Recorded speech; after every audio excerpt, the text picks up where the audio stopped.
कहानी की शुरुआत होती है वैसिली नाम के एक छोटे बच्चे से, जिसके दादाजी उसे स्नाइपर राइफल चलाने की ट्रेनिंग दे रहे थे। इस वक्त वो दोनों रशिया के एक ठंडे इलाके में थे, जहां वैसिली के दादा ने एक जगह अपने घोड़े को बांध दिया ताकि कोई भेड़िया उसका शिकार करने आए और वैसिली अपने निशाने से उसे मार गिराए। मगर जब वक्त आया तो वैसिली काफी घबरा गया और उसका निशाना चूक गया। उसकी इस गलती की वजह से उनका घोड़ा मारा गया। इसके बाद हम पहुंचते हैं साल 1942 में, जब दूसरा विश्व युद्ध शुरू होने वाला था। अब वैसिली बड़ा हो चुका था और वो रशियन फौज में शामिल होकर अपने साथियों के साथ नाजी जर्मन फौज का सामना करने जा रहा था। रशियन फौज एक ट्रेन के जरिए जर्मन्स के शहर जा रही थी। वहीं दूसरी ओर जर्मन फौज ने हिटलर के नेतृत्व में पूरे यूरोप पर कब्जा जमा लिया था। उन्होंने यूरोप के सारे तेल के कुएं कब्जा लिए थे। अब उनका अगला मिशन था रूस पर चढ़ाई करना, लेकिन उनकी सबसे बड़ी मुसीबत थी स्टालिनग्राड शहर। जर्मन फौज को सबसे पहले इस शहर में घुसकर इस पर कब्जा करना होगा।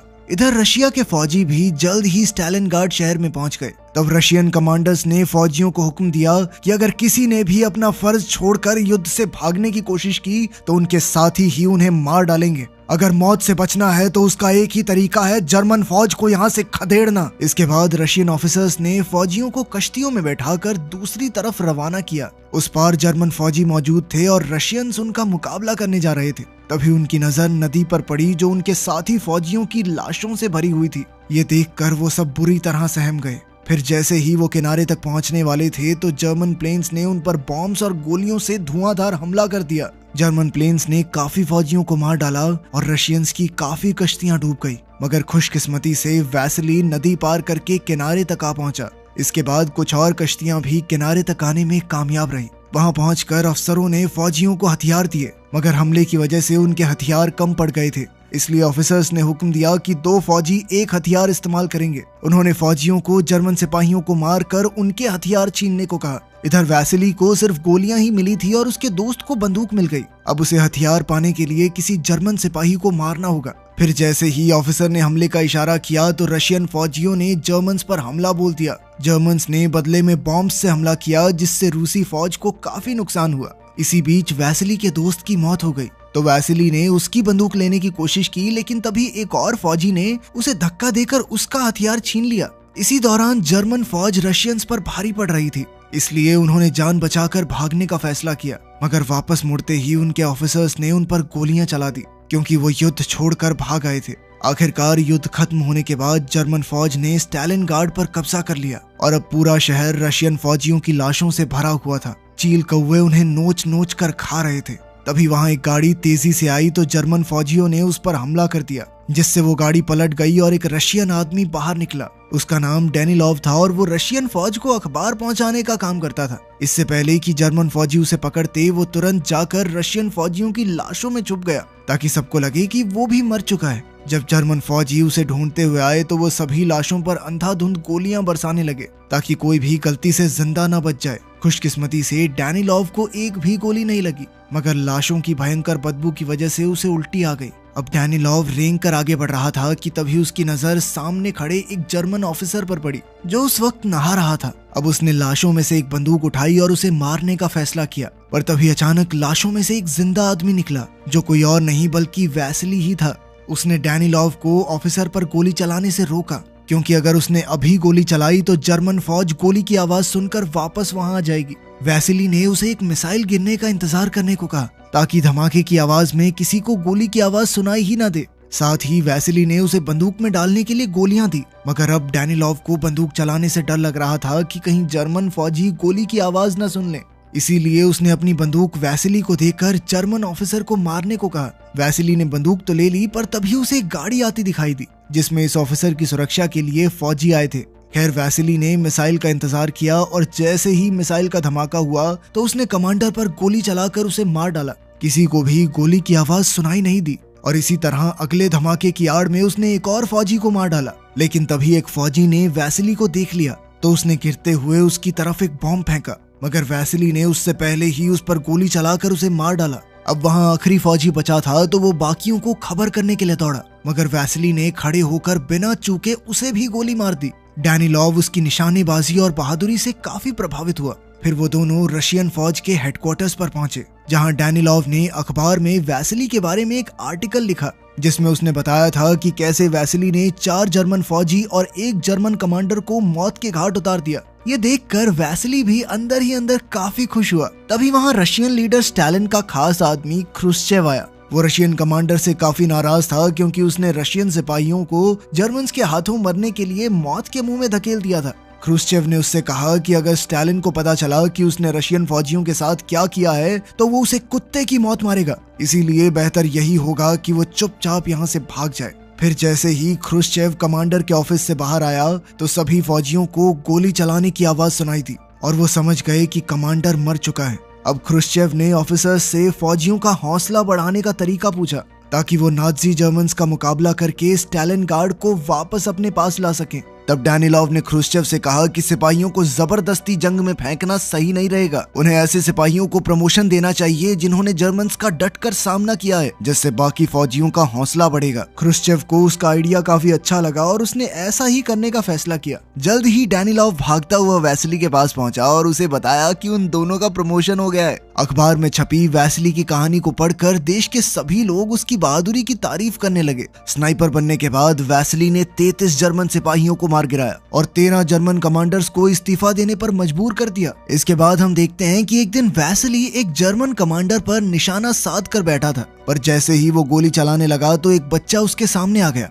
जिससे वैसिली का ध्यान भटक गया और वो कमांडर को मारने से चूक गया। इस बच्चे का नाम साशा था। वो एक रशियन बच्चा था जो वैसिली की बहादुरी की कहानियां सुनकर उसे अपना हीरो समझता था। साशा उसे अपने साथ अपने घर ले आया तो उसकी माँ ने वैसिली की बहुत आवभगत की। कुछ देर बाद ही डैनिलॉव और तान्या नाम की एक खूबसूरत लड़की भी वहाँ आई। वो छुपकर आम लोगों को जर्मन फौजियों से बचाने का काम करती थी। वो साशा की पड़ोसन थी और जर्मन भाषा बहुत अच्छे से जानती थी। जब डैनिलॉव ने उसे पहली बार देखा तो तान्या पर उसका दिल आ गया, मगर तान्या वैसिली की बहादुरी के कारण उसे पसंद करती थी। खैर, इसके बाद हम जर्मन कमांडर को देखते हैं जिसने दुनिया के सबसे बेहतरीन स्नाइपर को इनविटेशन भेजा था। उसका नाम था क्विन। जब क्विन वहां पहुंचा तो जर्मन मिलिट्री हेडक्वार्टर्स के कमांडर ने उससे मुलाकात की और उसे बताया कि एक रशियन स्नाइपर ने उनके कई सैनिकों को मार डाला। अब उसने क्विन से कहा कि जल्द से जल्द इस रशियन स्नाइपर को खत्म कर दो। क्विन तुरंत ही अपने काम पर लग गया, जिसके बाद ये खबर फैल गई कि एक जर्मन स्नाइपर ने जबरदस्त निशाने से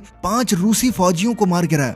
वहीं दूसरी ओर वैसिली सो रहा था तो उसके दोस्त ने उसे जगाकर बताया कि स्टोरेज की जगह पर कोई परेशानी है। उसने वैसिली से कहा कि उन्हें बाहर जाकर इस मुसीबत का हल करना होगा। जब वैसिली 2 लोगों के साथ बाहर गया तो उसे खिड़की के पीछे एक आदमी सोता दिखाई दिया। उसने उस पर निशाना लगाकर गोली चला दी और अपने एक साथी के साथ उसे देखने गया। उसका दूसरा साथी अभी भी नीचे ही था, पर जैसे ही वो दोनों वहां पहुंचे तो उन्होंने देखा कि ये कोई आदमी नहीं बल्कि पुतला था। इसी दौरान एक जर्मन स्नाइपर ने नीचे वाली मंजिल पर रह गए उनके दोस्त को मार गिराया। तभी वैसिली की नजर जमीन पर पड़ी एक सिगरेट पर गई और उसे एहसास हुआ कि यहाँ कोई और भी मौजूद है। इसी दौरान जर्मन प्लेन्स ने स्टालिनग्राड शहर पर बॉम्ब्स और मिसाइल्स से हमला करना शुरू कर दिया। ये देखकर वैसिली का साथी डरकर भागने लगा, पर जर्मन स्नाइपर ने चालाकी से उसे भी मार दिया। इधर वैसिली बमबारी के दौरान भी उसी बिल्डिंग में छुपा रहा। इसके बाद हम क्विन को देखते हैं जो अखबार पढ़ रहा था और साशा उसके जूते साफ कर रहा था। उसने साशा को अखबार देकर उसे जर्मन भाषा में समझाने को कहा। साशा ने बताया कि इसमें वैसिली की निशानेबाजी और उसकी बहादुरी के बारे में लिखा है। तब उस नादान बच्चे ने बातों बातों में क्विन को बता दिया कि वो वैसिली का बहुत बड़ा फैन है और वो उससे मिल भी चुका है। वहीं दूसरी ओर वैसिली मिलिट्री हेडक्वार्टर्स पहुंचा जहां डैनिलॉव पहले से मौजूद था। वहां उसकी मुलाकात कैलिकॉव नाम के एक और स्नाइपर से हुई जिसने उसी जर्मन स्नाइपर क्विन से निशानेबाजी सीखी थी। जल्द ही वैसिली ने डैनिलॉव से मिलकर उसे बताया कि उसके दोनों साथी मारे गए। उसने बताया कि जिस स्नाइपर ने उन पर हमला किया था वो बार बार अपनी जगह बदल रहा था, इसलिए वैसिली उसे पहचान नहीं सका। तब डैनिलॉव समझ गया कि ये स्नाइपर कोई और नहीं बल्कि क्विन ही था। डैनिलॉव ने वैसिली को बताया कि क्विन उसके बारे में सब कुछ जानता है और उसे ही मारने के मकसद पर यहाँ आया है। फिर अगले दिन वैसिली ने सपने में उसी बचपन वाली घटना को देखा जब भेड़िए ने घोड़े को मार डाला था। तभी अचानक कैलिकॉव ने उसे नींद से जगाकर बताया कि अभी उसने एक अंडरकवर स्नाइपर को देखा। अब वो दोनों देखने गए कि माजरा क्या है तो पता चला कि वहाँ दुश्मनों का हमला हुआ था, इसीलिए वो तुरंत बिल्डिंग से बाहर आ गए। उसी दौरान जर्मन फौजियों ने उन पर तीर चला दिए, पर खुशकिस्मती से वो बचकर भाग निकले। इसके बाद वैसिली ने सिग्नल की तारें काट डाली ताकि जर्मन फौजी हेडक्वार्टर्स में फोन करके और फौजियों को ना बुला सकें। फिर वो एक जगह से दूसरी जगह भाग रहे थे कि तभी उनकी नजर एक जर्मन फौजी पर पड़ी जो सिग्नल की तार ठीक करने की कोशिश कर रहा था। लेकिन ये कोई जर्मन फौजी नहीं, उनका ही एक साथी था जिसे क्विन ने पकड़कर जर्मन फौज के कपड़े पहनाकर इस काम पर लगाया था। और कैलिकॉव ने गलती से अपने ही एक साथी को मार डाला क्योंकि उसे लगा कि वो जर्मन सिपाही है। अब कैलिकॉव और वैसिली फिर से अपनी जगह बदलने वाले थे, पर उससे पहले उन्होंने ये देखा कि क्विन आसपास तो नहीं है। तो उन्होंने एक प्लान बनाकर अपने हेलमेट निकाल लिए ताकि क्विन हेलमेट पर निशाना लगाए और वैसिली को उसकी लोकेशन का पता चल जाए। लेकिन क्विन ने उस पर गोली नहीं चलाई तो उन्हें लगा कि क्विन आसपास है ही नहीं।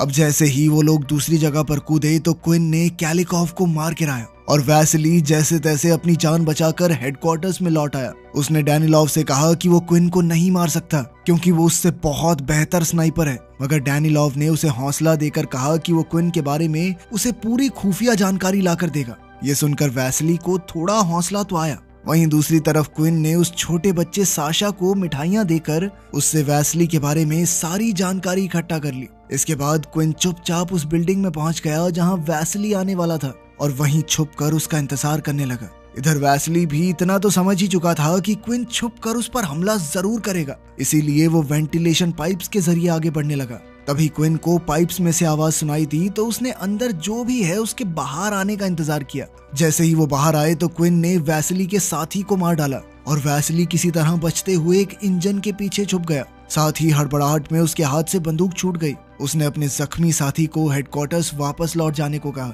फिर उसने एक चाकू को रस्सी से बांधकर अपनी बंदूक वापस खींचने की कोशिश की, पर उसी पल अचानक क्विन ने गोली चलाकर उसकी रस्सी के ही 2 टुकड़े कर दिए। उसी समय जर्मन आर्मी के प्लेन्स ने वहां बम धमाके शुरू कर दिए, जिस वजह से बिल्डिंग में चारों ओर से कांच गिरने लगा। उनमें से एक कांच में वैसिली की झलक दिखाई दे रही थी तो क्विन उस पर ध्यान से नजर रखने लगा।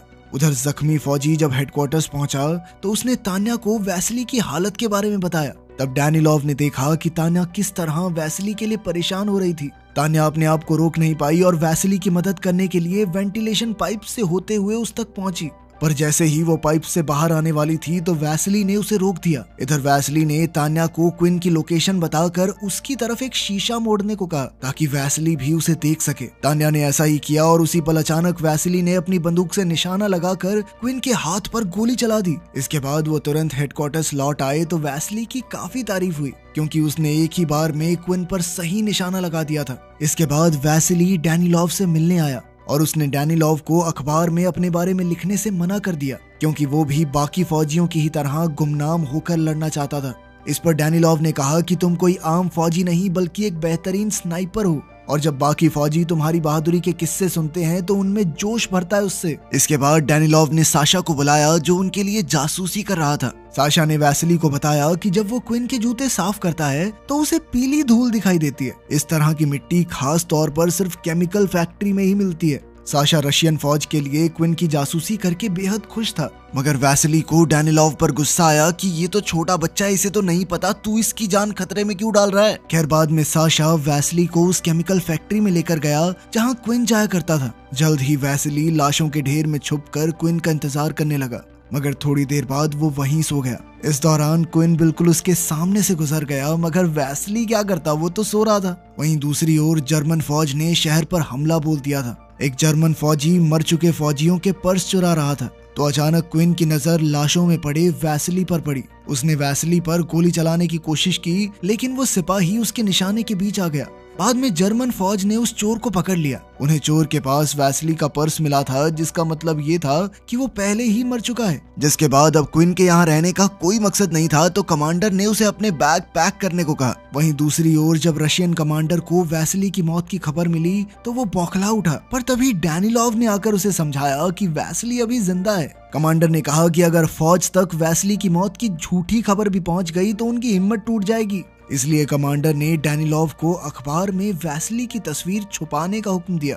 इसके बाद हम देखते हैं कि डैनिलॉव ने तान्या से कहा कि वैसिली हेडक्वार्टर्स में वापस नहीं लौटेगा। तो तान्या ने पूछा कि ऐसा क्यों, मगर डैनिलॉव ने उसे ये नहीं बताया कि वैसिली ने ही अपनी मौत की खबर फैलाई है। और तान्या ने जब थोड़ी देर बाद जर्मन रेडियो पर वैसिली की मौत की खबर सुनी तो वो बहुत ज्यादा परेशान हो गई। वहीं दूसरी ओर क्विन साशा से अपने जूते साफ करवाने गया तो साशा वैसली की मौत की खबर सुनकर रो रहा था, लेकिन क्विन ने उसे समझाया कि रो मत बच्चे, वो जिंदा है अभी। खैर फिर उसने साशा से कहा कि अभी तो तुम घर चले जाओ, कल सुबह ट्रेन के टाइम पे आ जाना। और कुछ देर बाद ही साशा ने ये ट्रेन वाली खबर डैनिलोव तक पहुंचा दी। फिर अगली सुबह वैसली भी ट्रेन स्टेशन पहुंचा तो उसे तान्या दिखाई दी। वैसली उसे देखकर चौंक गया और पूछा कि तुम्हें कैसे पता मैं यहाँ हूँ, जिस पर तान्या ने बताया कि मुझे तो साशा से पता चला। तान्या ने भावुक होकर कहा कि जर्मन रेडियो पर तुम्हारी मौत की खबर चल रही थी, पर मैं जानती थी कि तुम जिंदा हो। इसके बाद वो दोनों एक दूसरे के करीब आ गए। उधर साशा वैसली से मिलने ट्रेन स्टेशन पहुंचा,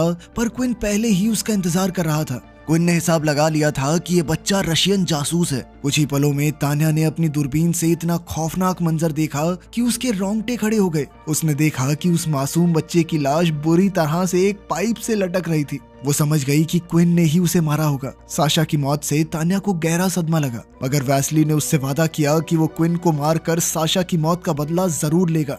इसी दौरान जर्मन फौजी शहर में आ घुसे तो रशियन फौजियों ने साशा की मां को कश्ती में बैठाकर नदी के उस पार जाने को कहा, मगर उसकी मां कहने लगी कि वो अपने बेटे के आने से पहले कहीं नहीं जाएगी। तब डैनिलोव ने उसे झूठ कह दिया कि साशा रशिया को धोखा देकर जर्मन फौज में शामिल हो गया है, पर उसने ये नहीं बताया कि साशा की मौत हो चुकी है। इसके बाद जब वो सब भाग रहे थे तो एक मिसाइल सीधा तान्या के पास आ गिरी और वो बुरी तरह जख्मी हो गई। तब साशा की मां तान्या को एक कश्ती में ले गई ताकि वो हॉस्पिटल में उसका इलाज करवा सके, और उस बेचारी ने अपने मर चुके बेटे के लिए एक नोट छोड़ा कि उस पार जा रही हूँ, जैसे ही मौका मिले तो तुम भी नदी पार करके उधर आ जाना। वहीं दूसरी ओर डैनिलोव वैसली के पास पहुंचा, जो ट्रेन स्टेशन पर क्विन का इंतजार कर रहा था। डैनिलोव ने उसे खबर दी कि तान्या की मौत हो चुकी है, जिस पर वैसली फूट फूट कर रोने लगा। इसके बाद डैनिलोव ने क्विन को ढूंढने के चक्कर में अपनी जान की बाजी लगा दी ताकि बाद में वैसली उसे मार सके। क्विन को तो लगा कि उसने वैसली को मार दिया है, इसीलिए वो नीचे चेक करने लगा, लेकिन तभी उसने देखा कि वैसली सामने से उस पर बंदूक ताने खड़ा था। अब क्विन अपनी मौत के लिए तैयार हो गया और उसने मरने से पहले वैसली की बहादुरी के लिए उसे सैल्यूट किया। आखिरकार वैसली ने उसे मार डाला और फिर क्विन की बंदूक उठाकर डैनिलोव की कुर्बानी के सम्मान में उसकी लाश पर रख दी। इस घटना के 2 महीने बाद रशियन फौज ने जर्मन्स को हरा दिया। बाद में वैसली हॉस्पिटल पहुंचा तो उसने देखा कि तान्या जिंदा थी। वो उसे देखकर बेहद खुश हुआ।